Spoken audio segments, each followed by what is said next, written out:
Good morning. The topic which we're going to study or learn, or which we can say or discuss, is a structured query language. The topic is very important in terms of computer science as well as in terms of database.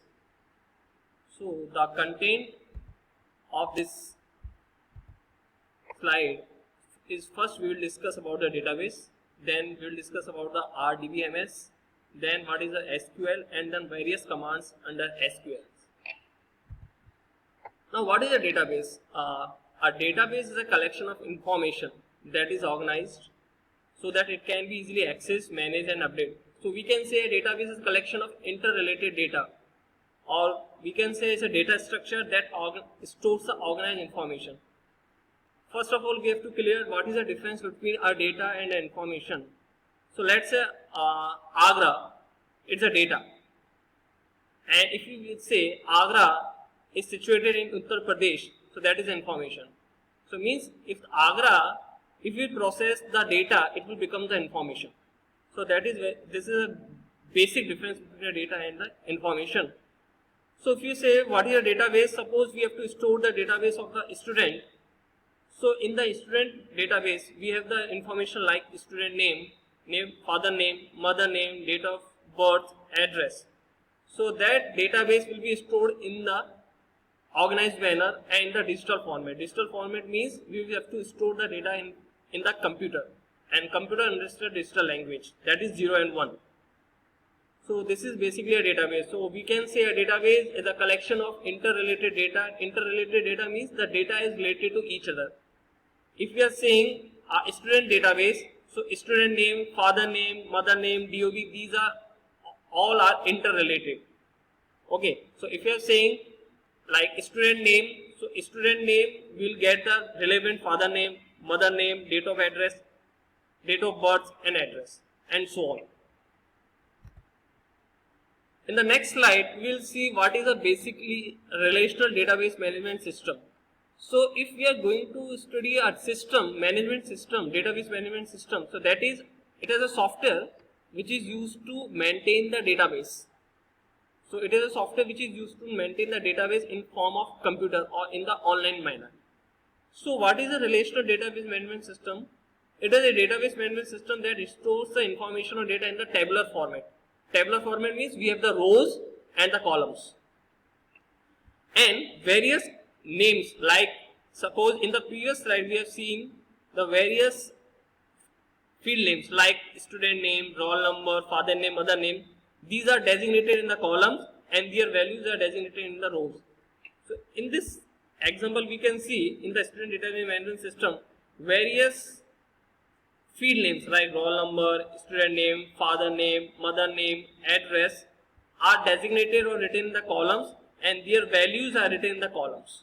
So if we can see in the table, here are 5 columns, 1, 2, 3, 4, 5, and there is a one row for the roll number 1, where the name of the student is Rakesh, father name is Rajesh, mother name is Hema, and address is Jaipur. So this is a relational database management system where we are storing the data in the tabular format, means in the form of columns and rows. Next, the main content of this topic is a SQL. So we will going to start what is SQL and what is the basic introduction of SQL. So first we will see what is the full form of SQL. The SQL stands for Structured Query Language. Now it is a language, it's not a grammatical language, it's a computer language or in the form of database where user or programmer can perform specified operation on an existing database. Now what is the existing database? Existing database means the database which we have created already and we are doing some kind of operation or maintenance on that database. Or we can create a new database and we can insert the database on that. So in the SQL, we can create a new database, we can create a new table, as well as we can update the operations on an existing database. So both operations we can do via SQL.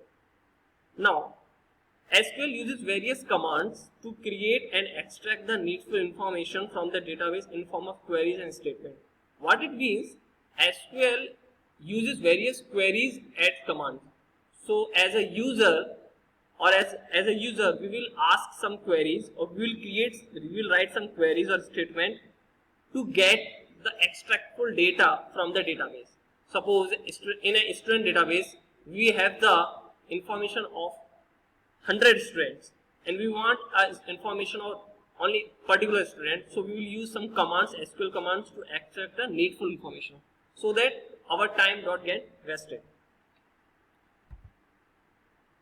Now, in the previous slide we said that we have some commands under SQL, or we can say we have some queries. So we will write queries in form of commands, and then we will get some data, or we will create some data or database in the local host. So basically SQL commands are categorized in 4 categories.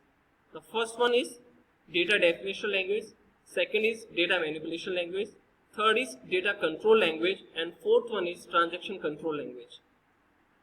So in this topic, or in this slide, we will discuss widely only DDL, DML, because these are the mainly commands which are used widely. Okay, so basically we will discuss only DDL and DML commands. So first we will discuss what is a DDL command. So DDL stands for data definition language. What it means, it is used to create and modify the structure of database objects like table in database. And various example of these commands are like create, alter, and drop. So we will discuss later on widely, but in the brief I will say that create command is used basically for creating a table or creating a database. Alter command is used for altering or change in the existing database structure which we have created in the form of tables, and in drop we will entirely delete the database structure like table or any database. So this is basically a data definition language. Now what is a data manipulation language? The database which we have created, or database structure which we have created using DDL commands, in those database structure or tables we will insert some data and then manipulate those data. So what is it means? So DML is used to retrieve, store, modify, delete, insert, and update data in the database. So various examples are select, update, insert, and delete. So if we have to insert the data in the database, we will use the insert command. If we have to display the data, then we have to use select command. If we have to update the existing data, then we have to use update command. And if we have to delete the particular data, then we have to use delete command. So these all commands we will see the practical manner in these slides. So we will discuss both DDL commands as well as the DML commands, and we will cover up their practical aspects, and we will demonstrate some kind of practical on that. So first we will start the DDL commands, and then we will see the practical one by one. So first command is a create. So as name suggests, create command is used to create the database and the table.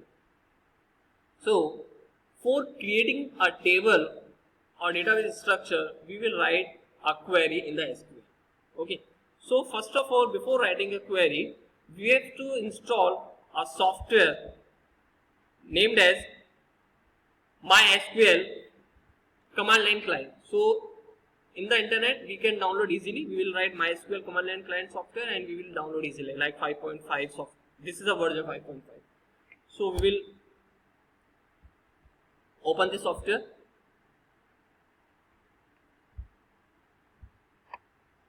And if you want to write the password, you can give.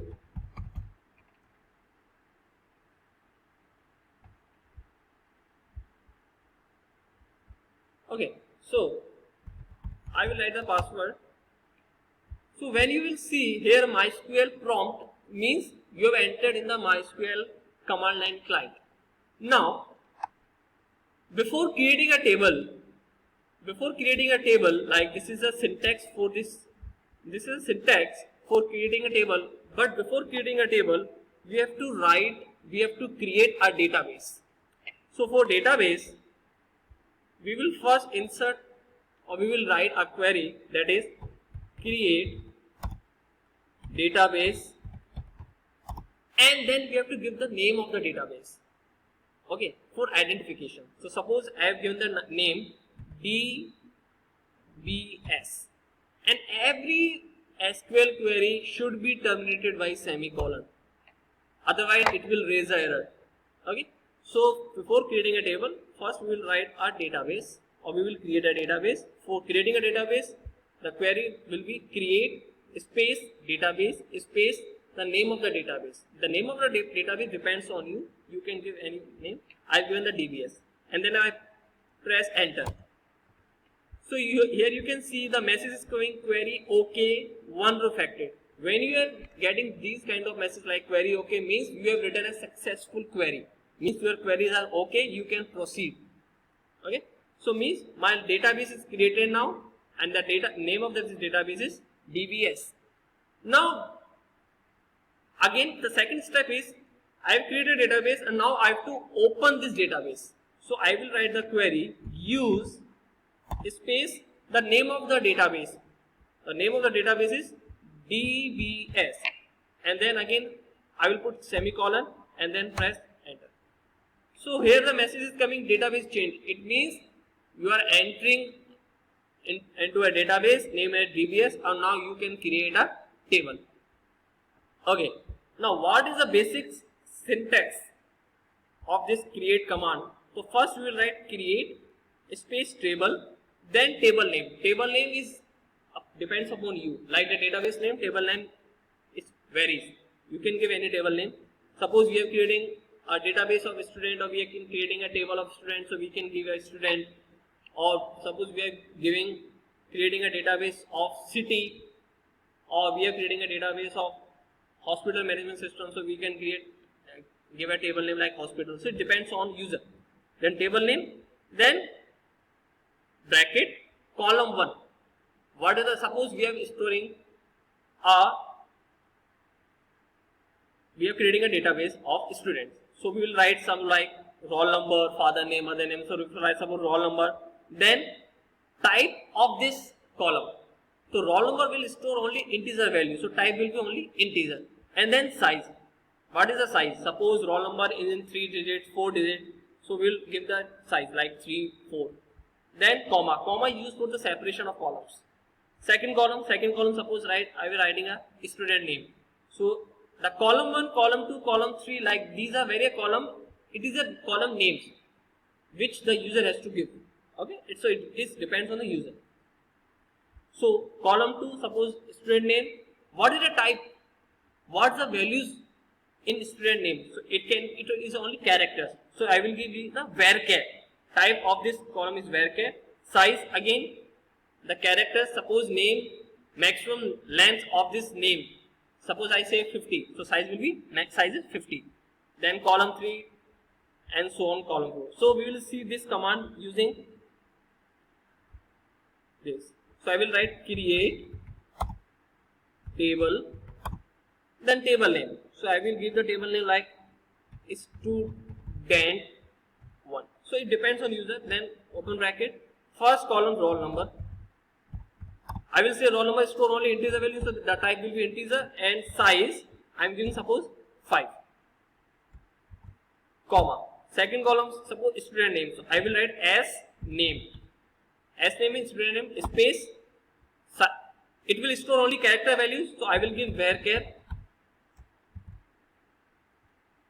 10. Size will be 10. And third column I will give in, the third column is father name. Again it will store only character value, so I will give varchar. Size will be 10. Size it again vary. It can given by the user. So user can give any size. It depends. And if we have to terminate, so this is opening parenthesis. So again, if you have written all the statements, all the columns, then we have to close this parenthesis and then semicolon. See, query okay. So our table is created. So what is the next commands, or what is the various commands after this creation? We will see in the next session. So that's it.